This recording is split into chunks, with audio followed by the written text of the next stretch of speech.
Voilà, alors la copie du groupe, on peut la verrouiller temporairement pour être certain de ne pas travailler sur elle. Donc vous pouvez faire une sélection comme ça. Enfin, je veux dire, cliquer dans la deuxième colonne pour mettre le verrou sur le deuxième groupe. Comme ça, impossible de travailler sur la copie. En principe, c'est inaccessible. C'est celle de gauche. Oui, celle de gauche, chez moi, est inaccessible. Ah, je vais peut-être verrouiller l'autre. Voilà. Donc celle-là est verrouillée.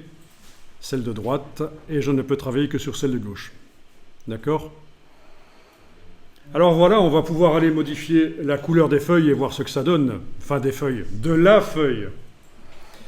Vous arrivez à la sélectionner, enfin quand vous cliquez sur le groupe, vous voyez que ça se sélectionne. Bon. Alors, il faut faire gaffe. Quand vous avez affaire à des groupes, il faut faire très gaffe dans Illustrator, parce que il est possible de modifier la couleur de fond et de contour d'un groupe.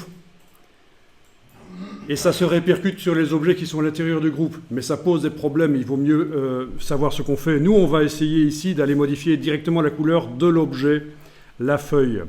Alors, deux solutions pour le sélectionner. Vous ouvrez le groupe, puis encore, et vous retrouvez finalement vos formes de base. Et il faut arriver à sélectionner la forme de la feuille, là, avec la cible.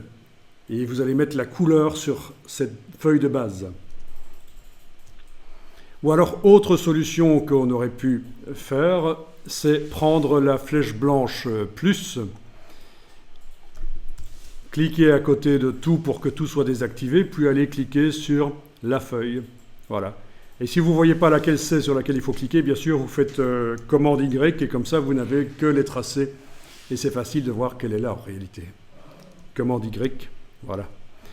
Bien, donc actuellement on a un fond blanc, un contour noir, je suppose que vous avez ça aussi. On va aller modifier ça. Donc il vaut mieux y aller par le nuancier, on va créer une couleur dans le nuancier. Donc menu fenêtre, nuancier. Alors j'ai des grandes vignettes ici dans mon nuancier, si vous voulez des grandes vignettes, c'est pas le menu de la palette nuancier, il faut demander affichage par grande vignette tout simplement. Alors on a un document de type CMJN, dans le nuancier, on est limité à des couleurs qui sont un peu ternes, pas très vives. C'est pas grave, dans un premier temps. Et même si on crée une couleur vive, elle n'apparaîtrait pas vive dans le document, je ne pense pas. On va d'ailleurs essayer, vous allez voir. Donc, est-ce que votre case de fond déjà est en avant-plan quand votre objet feuille est sélectionné? On va aller modifier le blanc, là. Donc, vous allez dans le menu de la palette nuancier, vous allez demander Nouvelle nuance. On va juste tester, on se dit, tiens, on voudrait un vert vif.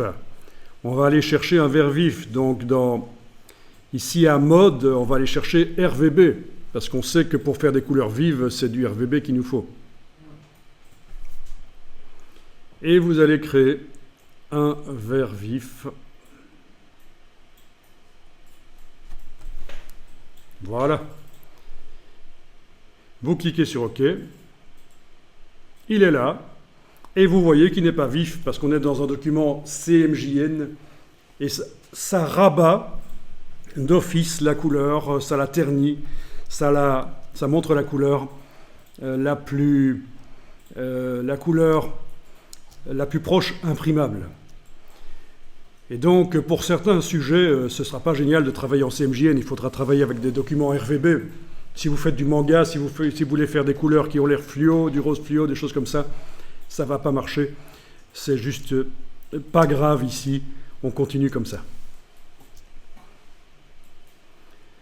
Bien, alors, on va pouvoir sélectionner maintenant, éventuellement, la ligne.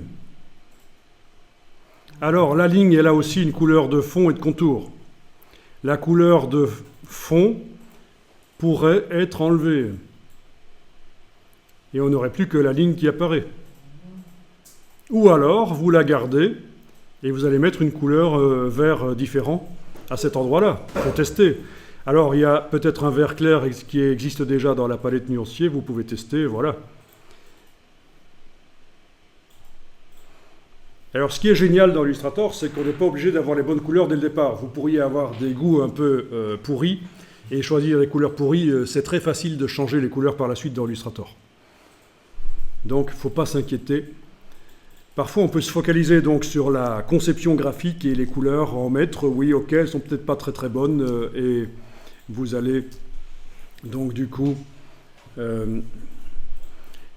les modifier par la suite.